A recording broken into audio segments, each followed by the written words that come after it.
怪我深宵不可抵擋藥癮。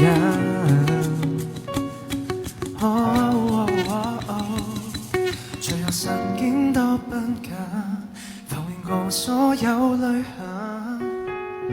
越靠越近是厄運，還是再有故地會令我更多心。回頭看理應抽身，難料這冇基礎可結果。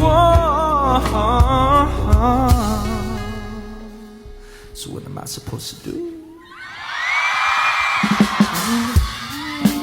共你同回憶小確幸，夜裏輾轉。